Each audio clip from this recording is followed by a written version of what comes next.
به نام خدا. سلام دوستان عزیزم، وقتتون بخیر باشه. پادکست صدای سکوت امروز رو با کتابی زیبا و جذاب شروع میکنیم. کتاب فیلسوف قلب نوشته کلر کارلایل و ترجمه مریم امیری مبعوث هست و نشر نیماژ در سال 1401 این کتاب رو منتشر کرده.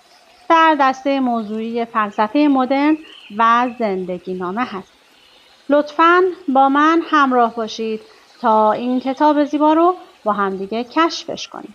ابتدا نوشته خیلی کوتاه رو در مورد نویسنده کتاب برای شما میخونم و سپس کتاب رو با هم ورق میزنیم. لطفاً با من همراه باشید.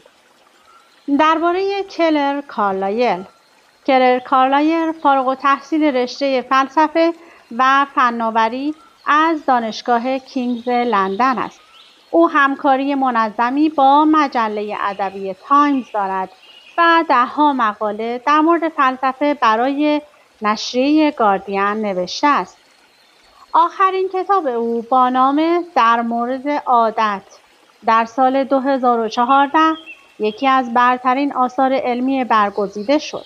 او به تازگی ترجمه جورج الیوت از کتاب اخلاق اثر باروخ اسپینوزا را ویرایش کرده است. کارلایل در منچستر بزرگ شد، در کمبریج فلسفه و الهیات خواند و اکنون در هاکنی زندگی می کند. لطفاً با من همراه باشید تا این کتاب زیبا رو با همدیگه ورق بزنیم. کتاب فیلسوف قلب داستان زندگی کیرکگور را در جستجوی پاسخی برای مسئله هستی دنبال می کند. مسئله‌ای که هم او را به حرکت وامی داشت و هم آزارش می داد. وقتی بازگشت احساس کرد عاشق شده است. لبخند زنان در جاده قدم میزد. تمام روزهای من سرشار از معنا هستند، اما من هنوز آنها را درک نکردم. نوشته ای از سندی دنی، ترانه خوشبین هستش که در ابتدای کتاب نوشته شده. وقتی تنها رابطه عاشقانه سورن کیرکگور با نامزدش به هم خورد، او نوشت رابطه عاشقانه همیشه سازنده است، چرا که معنای هستی ماست. روش فلسفی کیرکگور این بود که از درون خودش به زندگی نگاه کند. او بیش از هر فیلسوف دیگری زندگی خویش را با فلسفه درآمیخت. ناکامی عشقی به او بینشی در مورد آزادی انسان و هویت داد که در نهایت باعث شد کلمه‌ای که اینجا نوشته رو من باید برای شما هجی شده بخونم چون کلمه سختی هستش. پدر اگزیستانسیالیسم شناخته شود. او مکتب فلسفی جدیدی ایجاد کرد که در جریان درونی انسان بودن ریشه داشت. گرچه درک کیرکگور برای دیگران دشوار بود و شاید سرمشق خطرناکی برای دیگران بود، اراده او در آگاهی از شرایط انسانی مثال زدنی بود. وی در موضوعاتی مانند عشق و رنج، شوخ طبعی و اضطراب، ناامیدی و شجاعت متخصص شد و از این مسائل عاطفی به عنوان مهمترین موضوعات فلسفی خود استفاده کرد و آثارش نسل‌های مختلفی از خوانندگان را تحت تاثیر قرار داده است. در سال 1849 وقتی فریدریک برمر نویسنده سوئدی برای توصیف زندگی فرهنگی دانمارکی‌ها از کوپنهاگ دیدن کرد، کیرکگور سالها در شهر خود چهره‌ای شناخته شده بود. اما پیشنهاد مصاحبه برمر را نپذیرفت و به این ترتیب برمر موفق به ملاقات با او نشد. برمر شایعات زیادی در مورد عادات پریشان کیرکگور شنیده بود. مردم می‌گفتند او روزها در میان جمعیت راه می‌رود و ساعتها بی هدف در شلوغ‌ترین خیابان‌های کوپنهاگ قدم می‌زند و نور خانه‌ای که او تنها در آن زندگی می‌کند تمام شب روشن است. شاید تعجب آور نباشد که برمر کیرکگور را شخصیتی دور از دسترس شناخت که همواره نگاهش به نقطه خیره بود. برمر نوشت کرکگور میکروسکوپش را روی نقطه‌ای می‌گذارد و با دقت ریزترین اتم‌ها و کوچکترین حرکات و درونی‌ترین تغییرات را بررسی می‌کند. تمام سخنان و نوشته‌های بی‌پایان او در مورد همین نقطه است. از نظر او باید در این نقطه در جستجوی همه چیز باشیم و این نقطه جایی نیست جز قلب انسان. برمر گفت آثار کرکگور مورد استقبال ویژه خوانندگان زن قرار گرفته. فلسفه قلب برای زنان مهم است. اهمیت فلسفه قلب برای مردان نیز به من اثبات شده است. وقتی نگاهی به نسل‌های متوالی خوانندگان آثار کرکگور می‌اندازیم، برخی از متفکران و هنرمندان تأثیرگذار قرن گذشته را در میان آنها می‌بینیم. البته کرکگور اولین کسی نبود که تلاش کرد مفهوم انسان بودن را تعریف کند. او به مطالعه سنت روشنفکرانه اروپایی، دانشمندان جذاب علم ماوراءالطبیعه یونانی، کتاب مقدس عهد قدیم و عهد جدید، پدران کلیسا و خانقاه‌های قرون وسطایی، لوتر و پیتیسم لوتری، فلسفه‌های راهگشای دکارت، اسپینوزا، لایبنیتس، کانت، شیلینگ و هگل و ادبیات عاشقانه نیز پرداخت. او طی 3 دهه پرثمر و پرفراز و نشیب از قرن 19 این جریان‌های فکری را به درون وجود خود هدایت کرد و تنش و تناقض ناشی از آنها را در درون خودش احساس کرد. در جریان این تجربیات قلبش به خاطر چند عشق شدید که هر یک بسیار متزلزل بودن شکست، پر از اندوه شد، به درد آمد و زخمی شد. عشق به مادرش آن، پدرش مایکل پدرسن، نامزدش رگینه، شهرش، آثار ادبیش و عشق به خدایش. ملاقات بعدی ما با کرکگور در ماه می سال 1843 است. یعنی زمانی که او با قطار، کالسکه و کشتی بخار از برلین به کوپنهاگ برگشت. در این ملاقات ناگهان متوجه می‌شویم او نویسنده شده است. او که در این زمان در دهه 3 زندگی خود قرار دارد، مشغول تألیف کتابی است که باعث شهرت او می‌شود. سبک نوشتاری او به طرز شگفت‌انگیزی سیال و روان است و او در این کتاب روح خودش را به زبان مورد علاقه‌اش، یعنی زبان دانمارکی، به تصویر می‌کشد. حتی در ترجمه این کتاب هم می‌توانیم نثر آهنگین و تفکر شاعرانه او را احساس کنیم. آنچه کرکگور بعدها آن را فعالیت یک نویسنده نامید، کاری بود که سالهای زیادی از عمرش مشغول انجام آن بود و انرژی و پول زیادی صرف آن کرد.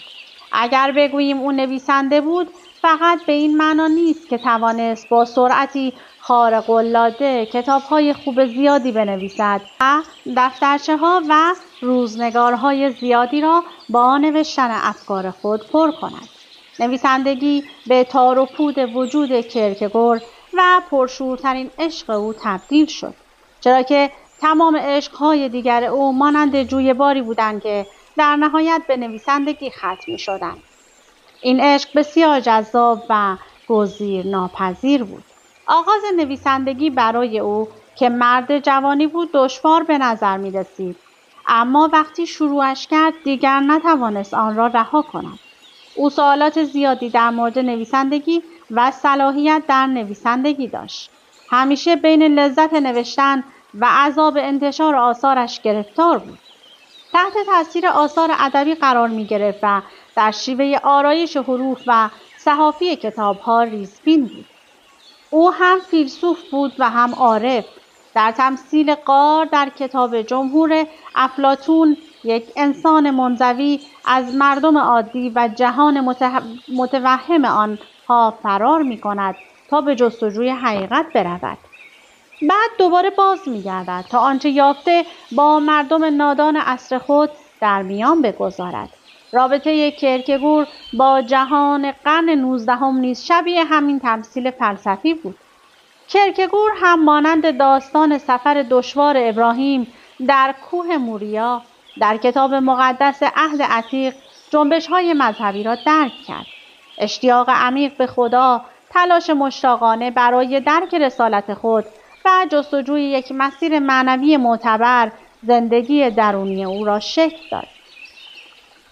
اگرچه اعتقادات دینیش نامتعارف نبود، اما بارها و بارها باورهای دینی رایج را به چالش کشید.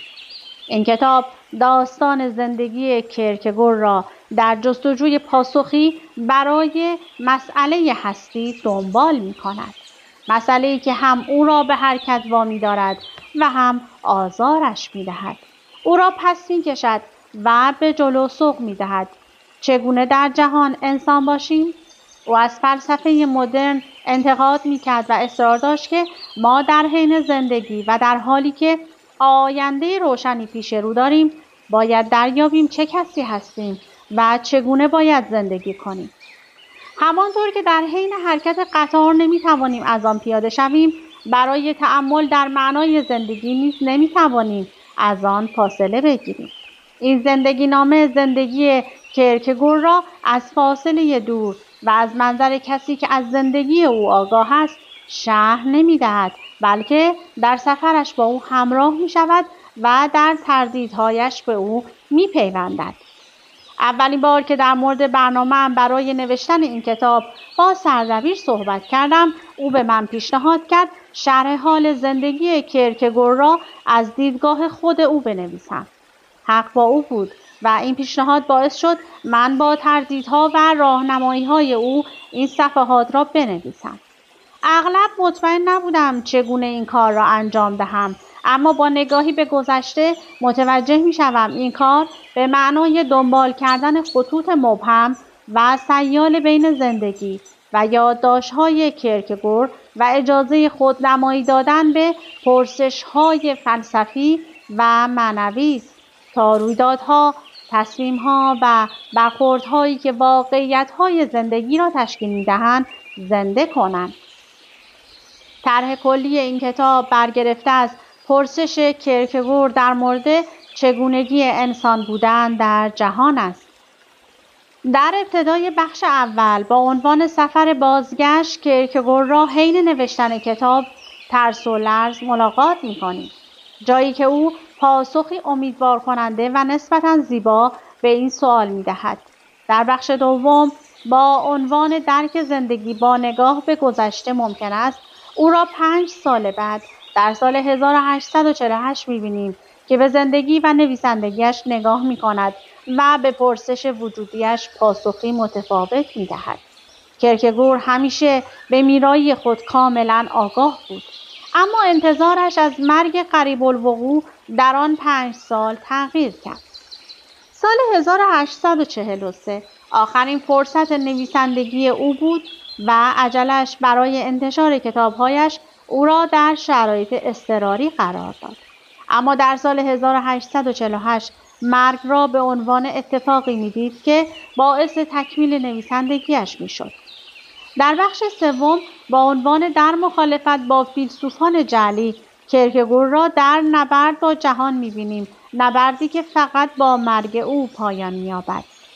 با اینکه کیرکگور از جهات بسیار دوست داشتنی، سرگرم کننده و مهربان و همچنین بی نهایت جذاب است، اما هم سفر شدن با او کار آسانی نیست. یکی از آشنایان او در خاطرات روز 1 سپتامبر 1843 در دفتر خاطراتش می نویسد: امروز عصر با استاد سورن کیرکگور گفتگو کردم و به رغم این واقعیت که او شخصی نیست که در کنارش آرامش یابید، اما سخنانش باعث شد تصور شفافی از افکاری که به تازگی در سر داشتم پیدا کنم. والدین کیرکگور نامی برایش انتخاب کردند که به معنای سختگیر است و او هر چه بزرگتر شد بیشتر و بیشتر شبیه نامش شد. کیرکگور در کتاب تعلیقه غیر علمی نهایی که در 33 سالگی نوشت، گفت انسان برای دیندار شدن باید رنج را به عنوان عالی ترین شکل زندگی و بالاتر از همه خوشبختی ها در نظر بگیرد. زیرا دشواری دینداری در این است که با سخت‌تر کردن همه چیز آغاز می شود. چند صفحه بعد در این کتاب یک فرد مذهبی را توصیف می کند که از گشت و گذار در پارک دیر کوپنهاگ لذت می برد. زیرا فروتنانه ترین نوع رابطه با خداوند این است که انسانیت خود را بپذیریم. به این دلیل که انسان بودن لذت بردن از خود است. او معتقد است شادی واقعی همیشه در فراسوی رنج قرار دارد. مطمئناً درست است که لذت انسان بودن هرگز به راحتی برای کیرکگور به دست نیامد. در آغاز دهه 1840 او جوانی ثروتمند با استعداد و اجتماعی بود که زنی زیبا و باهوش عاشقانه او را دوست داشت. با این حال او زندگی را برای خودش بسیار دشوار کرد. این حقیقت عمیق و مرموز روانشناختی کیرکگور از موضع فلسفی او به جهان جدایی ناپذیر بود. شاید او اولین فیلسوف بزرگی بود که تجربه زیستن در دنیای مدرن روزنامه‌ها، قطارها، ویترین‌ها، پارک‌های تفریحی و مجموعه‌های بزرگی از دانش و اطلاعات را داشت. اگرچه زندگی از نظر مادی برای افراد مرفهی چون او آسان‌تر و رضایت بخشتر می‌شد، اما نگرانی‌های تازه‌ای را در این مورد که چگونه انسانی باشد و در دید دیگران چگونه ظاهر شود نیز برانگیخت. کیرکگور که نه تنها در آثار منتشر شده‌اش بلکه در خیابان‌های کوپنهاگ، از پنجره کافه‌های شیک در خیابان استروگت و در صفحات روزنامه‌های شهرش در معرض دید عموم قرار گرفته بود. نگاه دیگران به خودش را احساس می‌کرد و از آنچه دیگران در او می‌دیدند احساس عذاب می‌کرد. او در کتاب تعلیقه غیر علمی نهایی فیلسوفی را در اوایل 30 سالگی توصیف می‌کند. شخصیتی که بسیار شبیه خودش بود که بیرون کافه‌ای در باغ‌های فریدریکسبرگ نشسته سیگار می‌کشد و در مورد جایگاه خودش در دنیا فکر می‌کند.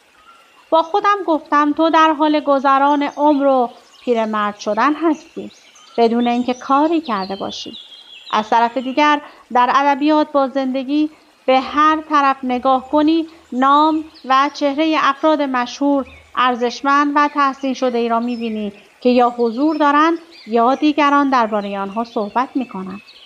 نیکوکاران بسیاری که در این عصر زندگی می‌کنند و می‌دانند چگونه زندگی را آسان و آسان‌تر کنند. برخی با راه آهن، برخی دیگر با اتوبوس و کشتی‌های بخار، برخی دیگر با تلگراف و برخی دیگر از طریق مطالعات شفاف و گزارش‌های کوتاه در مورد هر چیزی که ارزش دانستن دارد. او فکر کرد زندگی معنوی نیز توسط فیلسوفانی که ایمان مسیحی را توصیف می‌کردند و حقیقت آن، عقلانیت آن و ارزش اخلاقی آن برای جامعه را به تصویر می‌کشیدند در حال آسان‌تر شدن بود. از خود پرسید آن وقت تو چه کار می‌کنی؟ در اینجا گفتگوی من با خودم تمام شد چون سیگارم تمام شده بود و باید سیگار جدیدی روشن می‌کردم. پس دوباره سیگار کشیدم و ناگهان این فکر از ذهنم گذشت. باید کاری انجام دهی. اما از آنجا که با توانایی‌های محدودت غیر ممکن است بتوانی کاری را آسان‌تر از آنچه هست کنی، پس باید با همان شور انسان دوستانه‌ای که در دیگران می‌بینی کاری را که به عهده توست انجام دهی و چیزی را سخت‌تر کنی. این تصور مرا بسیار خوشحال کرد و فکر اینکه روزی به خاطر این تلاش‌ها مورد عشق و احترام تمام افراد جامعه باشم برایم جذاب بود. این سخنان که با شادمانی نوشته شده پر از کنایه است. وقتی کیرکگور این یادداشت‌ها را نوشت از اینکه همتایانش به خاطر آثارش او را تحسین نمی‌کنند عمیقاً ناامید بود. تعهد او به برجسته کردن و عمیق‌تر کردن مسیر دشوار انسان بودن به نوشتن مجموعه آثار بسیار گیج کننده و مبهمی منجر شد. او در نوشتن آثارش سرسختانه در برابر خلاصه نویسی و نقل قول مقاومت می کند. زیرا اطلاعات زیادی در هر خط از نوشته‌هایش انباشته شده است. در بسیاری از این متون صداهای روایی مختلف درگیری دیدگاه‌های متفاوت نسبت به زندگی را نشان می‌دهد، بدون اینکه راه حل واضحی مطرح کنند. این صداها به همان اندازه که حقایق را روشن می‌کنند، خطاها و سوء تفاهم‌ها را نیز نشان می‌دهند. می‌توان ده‌ها سال با پیچیدگی‌های ادبی و فلسفی آنها دست و پنجه نرم کرد. کاری که من انجام دادم و باز هم به پایان آنها نرسید، فلسفه برای کرکگور تجارتی بی‌وقفه برای طرح ایده‌های آماده اجرا نبود، بلکه ایجاد تأثیرات معنوی عمیقی بود که امیدوار بود بتواند در قلب خوانندگانش نفوذ کند و آنها را تغییر دهد. بسیاری از معاصران او از این موضوع ناراضی بودند و به سادگی به او اهانت می‌کردند. اگرچه آنها متوجه نبوغ او بودند، اما مسخره کردن نقص‌ها و خصوصیات فردی او برایشان آسان‌تر از درک کتاب‌هایش بود.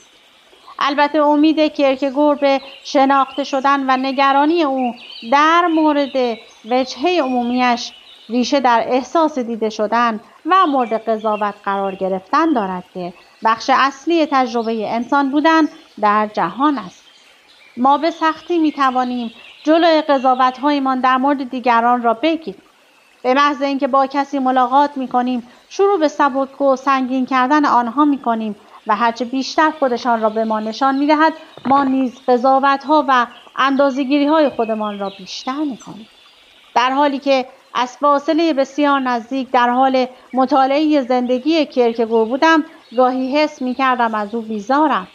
احساسی دردناک، مثل اینکه متوجه نقص‌های کسی شوی که برایت عزیز است. کتاب‌های او توقعات زیادی در خوانندگانش ایجاد می‌کند. گفتارهای مذهبی شاعرانه او آرمان‌های ممتازی را توصیف می‌کند، مانند اینکه چگونه قلب پاک انسانی خوبی‌های خدا را بازتاب می‌دهد، همانطور که دریای آرام و ساکن تصویر آسمان را بازتاب می‌دهد. او در یادداشت‌هایش در مورد علاقه‌های کوچکش، حسادتش به موفقیت رقبا، خشم تلخش نسبت به کسانی که او را تحقیر می‌کردند و غرور ناتوان کننده از چیزهایی می‌نویسد. او اغلب برای خودش متأسف بود، خودش را توجیه می‌کرد و دیگران را به خاطر ناامیدی‌هایش سرزنش می‌کرد. آیا اینکه چیزی را که انجام نداده و تجربه نکرده است تبلیغ می‌کند به معنای ریاکاری است؟ برعکس، توانایی خارق‌العاده کیرکگور در برانگیختن نیکی، پاکی و آرامشی که آرزومند آن بود، از طوفان‌هایی که در روحش می‌خروشید جدایی ناپذیر بود. او مشتاق داشتن چیزی بود که می‌دانست از آن بی بهره است. فلسفه او به خاطر تناقض‌هایش مشهور بود و تمایل شدید کیرکگور به استراحت، آرامش و سکون خود تناقض و حقیقتی بود که او هر روز با آن زندگی می‌کرد. زندگی او مانند هر انسان دیگری آمیزه‌ای از عناصر سطحی و عمیق بود که می‌توانست به یک اندازه او را تحت تاثیر قرار دهد. او تلاش کرد آنها را با هم ترکیب کند، اگرچه آنها اغلب در لحظات پوچی، غم‌انگیز یا کم و دیوار زندگی با هم برخورد می‌کردند. او به عنوان شاعر دینداران می‌دانست وقتی تلاش کنید بر اساس آرمان‌های معنوی زندگی کنید، سازشکاری و فساد در شما نفوذ می‌کند و او تلاش می‌کرد این آرمان‌ها را از فساد پاک کند. تأمل در واکنش‌های منتقدانه‌ام به افکار و احساسات بیش از حد انسانی کیرکگور مرا بران داشت تا به این واقعیت فکر کنم که معمولاً از یک زندگی نامه‌نویس انتظار می‌رود زندگی سوژه‌اش، موفقیت‌ها، اصالت و نقاط قوت او را ارزیابی کند. به عنوان کسی که زندگی نامه کیرکگور را نوشته، می‌خواهم در برابر اصرار برای تحمیل یا استفاده از این ارزیابی‌ها مقاومت کنم. نه به این دلیل که کیرکگور خودش اهل قضاوت نبود، چرا که خود او هم گاهی اخلاق‌گرا و خودپسند بود. حتی به این دلیل نیست که او به عنوان شاگرد سقراط برای خودشناسی بیش از هر نوع فلسفه دیگری ارزش قائل بود و خوانندگانش را تشویق می‌کرد تا در مورد خودشان قضاوت کنند نه دیگری. بیشتر به این دلیل که او فهمید با کنار گذاشتن روش‌های آشنا و تجربه شده ارزیابی زندگی بشری می‌توان به نوعی آزادی دست یافت. کیرکگور همسری نداشت که در پایان روز بتواند با او درد دل کند. در عوض خشم و آزردگی خود را با نثری شفاف و دقیق می‌نوشت. این کار عادی نبود، اما احساساتش عادی بودند. وقتی یادداشت‌های روزانه‌اش را می‌خوانیم، احساسات حقیرانه‌اش را تشخیص می‌دهیم، زیرا آنها را از نزدیک می‌شناسیم. کیرکگور در فلسفه خود در عادت قضاوتگری انسان تردید می‌کند. این عادت چنان عمیق در تفکر فردی و فرهنگ جمعی ما ریشه دوانده که تقریباً اجتناب ناپذیر است و او آن را حوزه اخلاقی یا صرفاً جهان می‌نامد، زیرا مانند غار افلاطون ما را احاطه و محصور کرده است. گشت اجتناب از قضاوت دیگران به اندازه قضاوت خودمان دشوار است. کیرکگور معتقد است هیچ یک از این قضاوت‌های انسانی مطلق یا نهایی نیستند. او می‌گفت همیشه ممکن است در وضعیت متفاوتی قرار بگیرید، زیرا هر فرد به حوزه‌ای با عمق بی‌نهایت تعلق دارد که او آن را باطن، رابطه الهی، ابدیت، حوزه دینی یا صرفاً سکوت نامید. آثار او این حوزه را درست در قلب زندگی باز می‌کند و خواننده را به سمت آن سوق می‌دهد. بخش اول، ماه می سال 1843. سفر بازگشت. اینکه بتوانی طوری زمین بخوری که در همان لحظه فرود بایستی، طوری که انگار ایستاده‌ای و راه می‌روی. اینکه از ترس‌های زندگی شجاعت بسازی، کاری است که فقط از شوالیه ایمان برمی‌آید. 1. زیستن پرسش وجود. تاکنون هیچگاه با این سرعت جابجا نشده بود. با این حال بسیار آرام و نه با ناراحتی، بلکه در حالتی بسیار راحت روی یک صندلی دسته‌دار معرکه نشسته است. زمین‌های زراعی اطراف به سرعت از مقابل چشمانش عبور می‌کنند. زمین‌هایی به رنگ درخشان‌ترین سبز بهاری. این معجزه‌ای جدید است. ترکیبی شیمیایی از بخار و فولاد و نبوغ و جاه طلبی که راه آهنی را مستقیم از میان جهان مسیحیت گذرانده است. و این نوع جدید حرکت به مردی مثل او فرصتی برای آرامش می‌دهد. کالسکه درجه 1 ساکت است و مثل همیشه او تنها سفر می‌کند. مناظری که به آرامی از مقابل چشمانش می‌گذرند او را به یاد گذشته می‌اندازند، به یاد تمام چیزهایی که تغییر کرد. شلوغی چند هفته گذشته را به خاطر آورد، بحران‌هایی که ماه‌ها قبل با آنها دست و پنجه نرم کرده بود و زمان‌های پیش از آن را که سالها در دانشگاه به موجودی راکد و بی‌تحرک تبدیل شده بود. شاید الان فرصتی بود تا از تمام آنها رها شود. حالا که با سرعت 60 کیلومتر در ساعت از برلین دور می‌شد و به سمت دریای بالتیک می‌رفت، به نظرش هر چیزی ممکن بود. کمتر از 2 روز بعد سورن کیرکگور به کوپنهاگ باز خواهد گشت. اواخر ماه می سال 1843 است و کیرکگور به تازگی 30 ساله شده است. او 3 ماه پیش کتابی به نام یا این یا آن را منتشر کرد. اثر فلسفی بزرگ و نامتعارفی که به سرعت واکنش‌هایی را برانگیخت. کیرکگور بخش زیادی از این کتاب را در زمستان سال 1841 در برلین نوشت، زمانی که در حال سپری کردن پربارترین دوره زندگی خود بود. او این ماه برای مدتی کوتاه‌تر به برلین بازگشت و امیدوار بود بتواند دوباره در برلین کتابی بنویسد. مطمئناً امروز با 2 نسخه دست‌نویس در کیفش سوار قطار شده بود. نگارش کتاب تکرار را به پایان رسانده بود. داستان زندگی مردی که مانند کیرکگور به زنی جوان علاقه‌مند می‌شود، اما بعد نظرش تغییر می‌کند و این رابطه عاشقانه را تمام می‌کند. این داستان را شخصیت دیگری روایت می‌کند که او هم مانند کیرکگور دومین بار است به برلین سفر می‌کند. به خانه قدیمی در ژاندارمن مارکت می رود و برای تماشای همان تئاتر همیشگی به همان سالن تئاتر همیشگی می رود. این کتاب کوچک و جیبی که بخشی از آن رمانی کوتاه و بخشی دیگر یک بیانیه است، نوع تازه‌ای از فلسفه را به نمایش می‌گذارد که در آن حقیقت با آنکه وجود دارد قابل شناسایی نیست.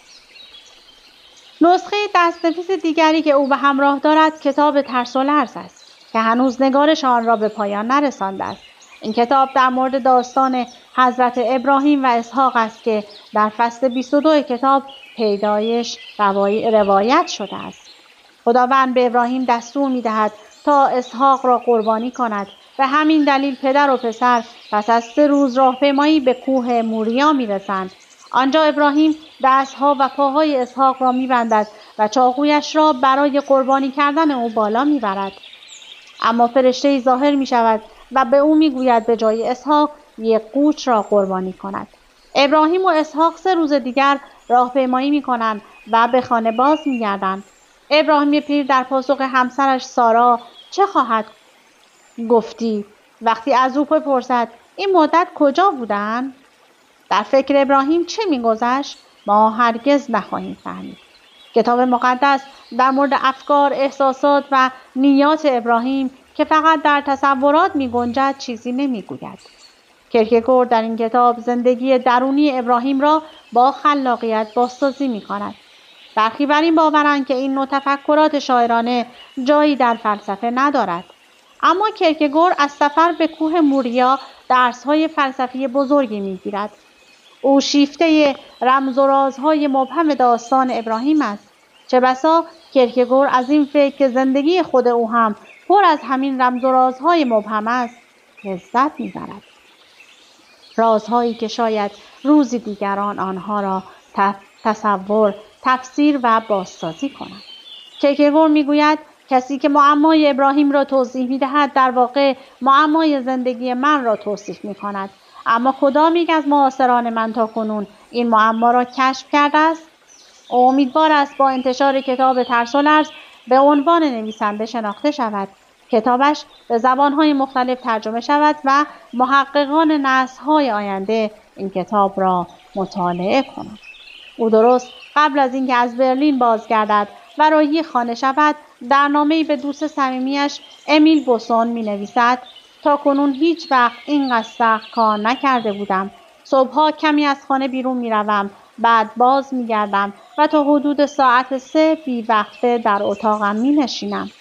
دید چشمانم خیلی کم شده. بعد با کمک عصا خودم را کشان به رستوران می‌رسانم.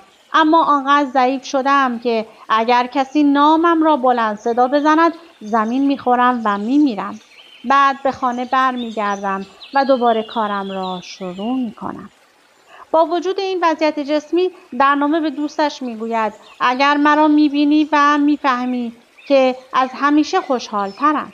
با اینکه در حال ورود به بحرانی جدید است، از اینکه گذشته خود را به زبان بیاورد خوشحال است. این چند ماه که در رخوت و سستی گذشت فرصت بسیار خوبی بود. حالا می‌دانم که با این کتاب به اهدافم رسیدم و ایده ها در ذهنم سنگینی می‌کنند. ایده های من کودکان سالم، شاد، در حال رشد، پرشور و سعادتمندی هستند که در آرامش به وجود آمدند و در عین حال همه آنها نشانی از شخصیت من را با خود به همراه دارند. خب دیگه زمان به من اجازه نمیده که بیشتر از این کتاب زیبا رو برای شما بخونم. لطفاً این کتاب رو برای خودتون تهیه کنید و تا انتها بخونید و لذت ببرید.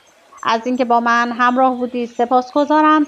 تا وایس بعدی، خدا نگهدارتون.